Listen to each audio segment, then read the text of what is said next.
कार्तिक के महीने में जो दीपदान होता है, माताएं सवेरे घाट पर स्नान करने जाती हैं तो दिया लगाती हैं। शाम को तुलसी का क्यारा, दरवाजा सब तो दीपदान होता है। केवल कार्तिक के महीने में पूरे महीने जो दीपदान होता है वो शाम के समय पर, सुबह के समय पर, आप जब सुंदर कार्तिक स्नान कर रही हो तब या शाम के समय पर दीपदान करती हो। पर पूरे कार्तिक के महीने में केवल एक दिन ऐसा होता है जिस समय शाम को दीपदान नहीं होता, बल्कि मध्य रात्रि में दीप का दान होता है। कौन सा दिन है वो?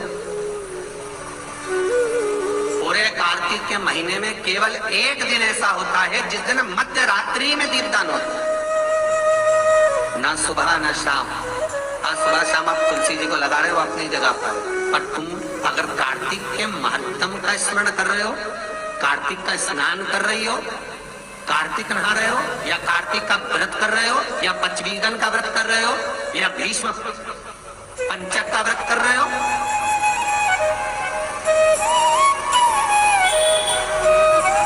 या कार्तिक स्मरण का व्रत कर रहे हो, कार्तिक का अनुष्ठान कर रहे हो, तो उसमें एक दिन ऐसा होता है जिस समय सुबह शाम दीपदान का फल नहीं है, रात्रि के मध्य में दीपदान का फल है, और वो है वैकुंठ चतुर्दशी का दिन।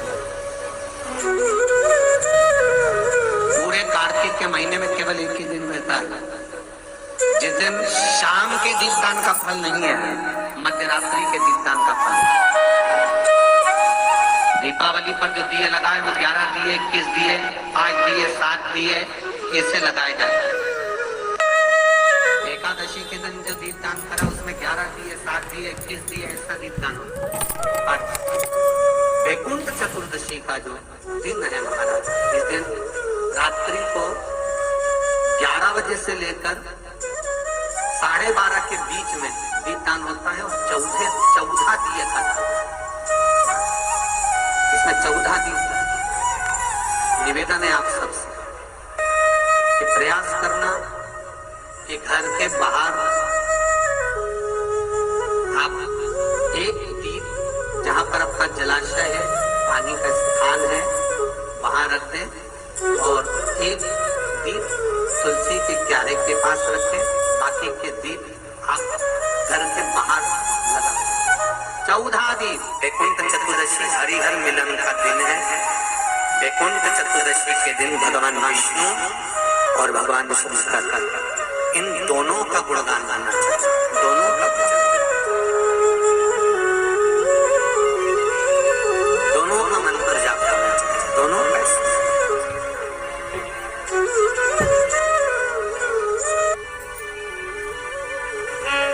आप सबसे निवेदन है, कल हरिहर मिलन के दिन आपके घर में शिवलिंग होगा और लड्डू गोपाल होंगे। रात्रि के समय तक, शाम को नहीं, मध्य रात्रि, अगर नींद खुली रहे तो 11 बजे के बाद में, रात्रि को 11 के बाद अगर नींद खुली रहे, नींद नहीं खुली रहे तो फिर तुम रात को 8-9 बजे चढ़ा के भी सो जाओ तो कोई बात नहीं होगा, भगवान तो बोलेगा। शंकर भगवान पर पहले बेलपत्री चढ़ाना, लड्डू गोपाल के सामने तुलसी का दल चढ़ाना, अपने मन की कामना कर कर हरिहर मिलन कराना।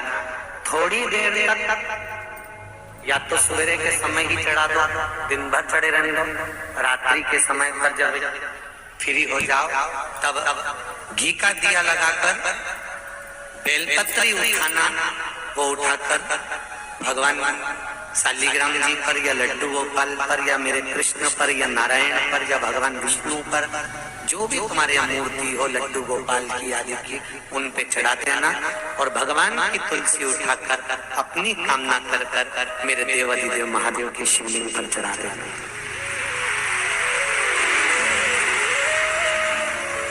रात्रि को ही हो सके तो ब्रह्म मुहूर्त तक, अगर नींद खुली रहे तो उठा लेना, नहीं खुले तो रात को ही रात्रि के समय ही उस बेलपत्री और तुलसी को संभाल के रख लेना।